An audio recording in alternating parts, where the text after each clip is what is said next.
Now, when you look at going more of the commercial and wholesale business, there is a lot more opportunity for volume and volume level roasting. So you can certainly turn out a lot more coffee. You can drive a lot more top line growth that way.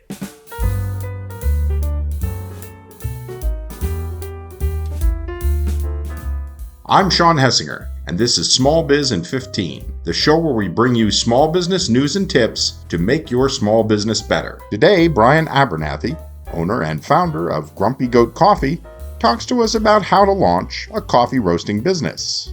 Brian, let's start out by talking a little bit about what exactly Grumpy Goat Coffee is, first of all. So Grumpy Goat Coffee is, in its most literal sense, we are a coffee roaster. We are not a coffee shop. We are not a cafe or a deli. We simply roast coffee, right? So we bring all the green beans in from around the world. We focus on single origin, gourmet grade, and fully traceable coffee. My first question is, I guess, what is a coffee roaster? And I realize that they roast coffee, but I mean, can you explain a little bit about the business, like how it separates, how it's different from other kind of coffee businesses? So yeah, what makes us different is that we are sourcing the beans. So we are roasting them here on site. A lot of coffee shops, unless they're fully vertical, they're already buying their beans roasted. Whether they're buying them from a local roaster such as myself or some other company, whether it be a food purveyor or other sources. So we identify ourselves as roasters because that's all we do. There are some coffee shops that actually roast in-house as well, and they're more vertical, but we just stop the process at roasting. Our core business is actually direct to consumer. We do have some commercial accounts, but we really enjoy working directly with our customers and putting good coffee in their hands. What do you need to learn to know how to roast coffee? I mean, what kind of skills do you need?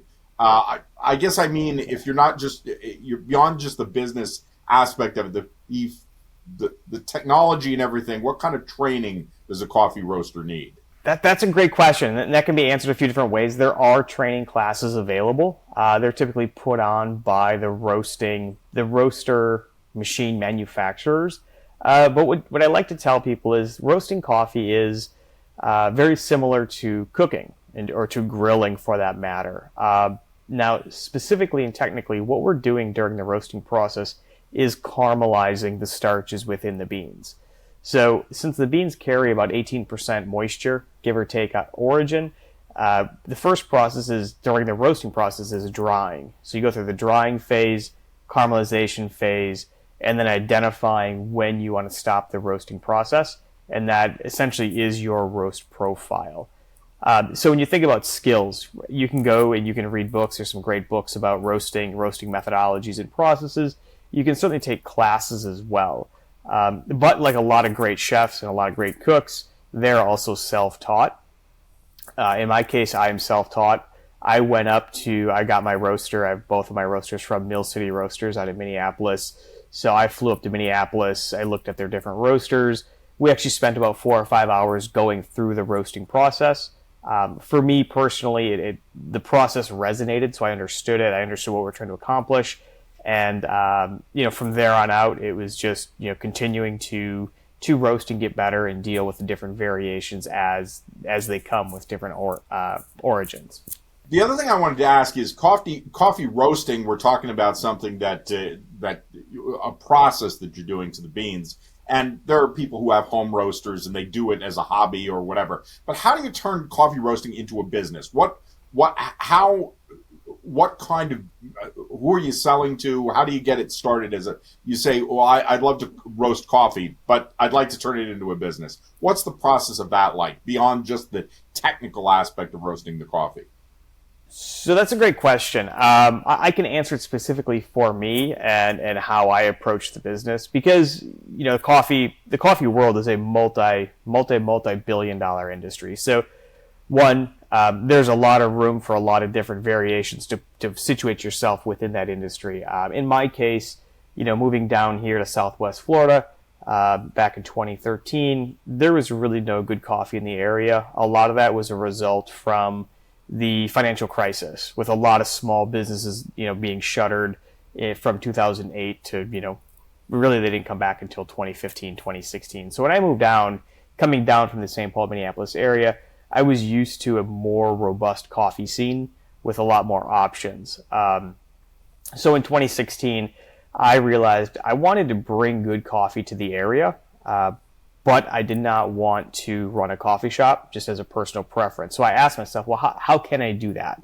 And what I wanted to do was really kind of give some love back to a few roasters in St. Paul that I loved going to. While they were small little coffee shops, they really were primarily roasters. So I wanted to bring the beans in, I wanted to roast it, and then just get it into the hands of fellow coffee drinkers and fellow coffee lovers.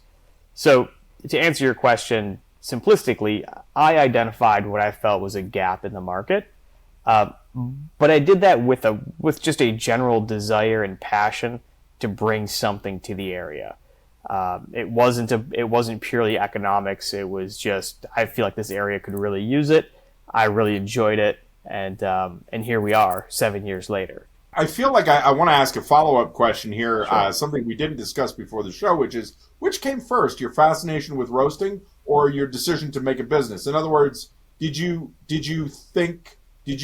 analyze the gap in the market first, or was roasting already something you were passionate about? No, that's an awesome question. It was the gap in the market, because I really kind of had to rack my brain and say, well, what can I do? How can I approach this? How can I solve this gap?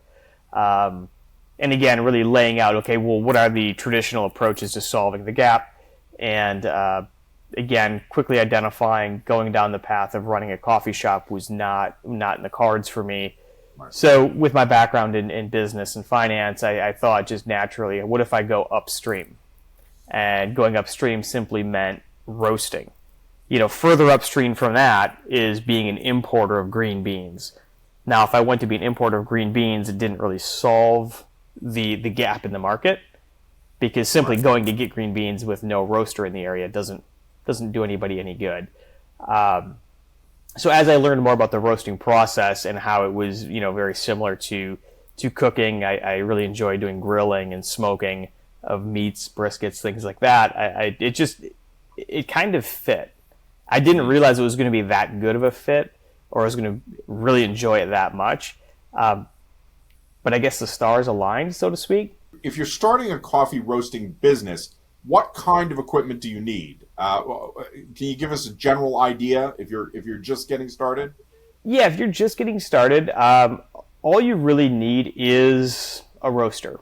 There are different roasters out there, obviously roaster manufacturers and roaster brands, but there's also different roaster styles. The style that I use is a drum roaster. And that's simply it. The size of the roaster is really going to be a function of how you think you're going to approach the market, what your volumes will be, and even the space that you may have. So I proudly started with a 1 kilogram roaster. That was basically in the world of roasting, you're really not getting into big production roasting until you're at even a 60 kilogram roaster. But so even in the world of small batch roasting, a 1 kilogram is just a tiny little guy. But I purposely did that because my business, even when I started and now, is still focused on more frequent roasting batches and small batches with lots of different origins. So by having a smaller roaster allowed me to maintain fresher batches while providing a variety of origins and roast profiles. So again, that was a personal preference based on my approach. But other than that, and a scale, so you know how many kilograms or grams you're putting into the roaster, and then a scale for the saleable product. That's about it. It makes me think, if you're putting a business plan together, and you're probably kind of analyzing how much this is all going to cost. I know this is probably a hard question because there's all different kinds of sizes of roaster, but how much money are you talking about investing in a machine like that? Can you give us a range? Sure. So, and again, this is all subject to today's pricing. Sure. So if somebody's watching this, sometime in the future, the prices might be different. But again, I like Mill City roasters. They're very, very durable. They are a little more expensive than other roasters, and I believe right now their 1 kilogram is maybe $8,000. I've upgraded to a 3 kilogram. Again, it's purposely small to do exactly what I've been doing. A 3 kilogram, I think right now is probably in the $18,000 price point. Those are all brand new. Those are all before they're shipped to you. But there is a pretty robust used market for roasting equipment. Again, depending on where you are, if you're in a bigger city, you have probably a better chance of finding some used equipment. And those prices are, if it's a really good machine, you might get it for 30-40% less than new. Sometimes maybe only 10% less than new, depending on how long it's been used and how it's been maintained. As you get larger roasters and larger production, you may want to look at some bagging, automated bagging, a machine called a destoner. So there are times where there is material that comes in the coffee. It is an agricultural product. So with me doing small batch, I'll pick out, if I can count actually on two hands in 7 years, I've only had to pick out a couple of rocks. But let's say you're going more commercialized and you're just dumping whole big 59 kilogram burlap bags into the roaster at once, then you'll have a machine after the roasting process that will pull out any undesirable things that may have found their way into the roaster. If you're starting, how do you go about finding a roasting machine for sale? What kind of place? Where do you look? So interestingly enough, even Mill City and a lot of the other manufacturers actually will buy their own roasters back. And in some cases, they might buy other brands, bring them back in-house, refurbish them, and then make them available. So obviously you can look at Facebook Marketplace and you can look at, kind of Craigslist and some of those obvious areas. But going back to the manufacturers, you can always reach out to them and say, hey, do you have something that somebody has returned or that you've bought back? So, Mill City actually has a program of buying back roasters, refurbishing them, and then making them available as well. I say this kind of tongue-in-cheek. The machines aren't terribly complicated in terms of the mechanics of them. You've got a drum motor, you've got a couple of fans, you've got a cooling tray motor. If you're mechanically inclined, there's certainly deals to be had by going out, identifying maybe a roaster that just needs a little love and putting it back together. But if you're not mechanically inclined, then I think going and just talking to the existing manufacturers and seeing what they've got available is a great starting point. How much can a small roaster really bring in? I realize it depends on demand and everything, but I mean, can you give us an idea? I will give you enough of the parts and pieces that anybody watching can certainly get a napkin and calculate it. So yeah, good. So no, that's good because every market's different, and I realize that. That's why it's a hard question to answer. But on the other hand, you're talking about big investments and big equipment, so you got to kind of have some kind of starting point. Absolutely.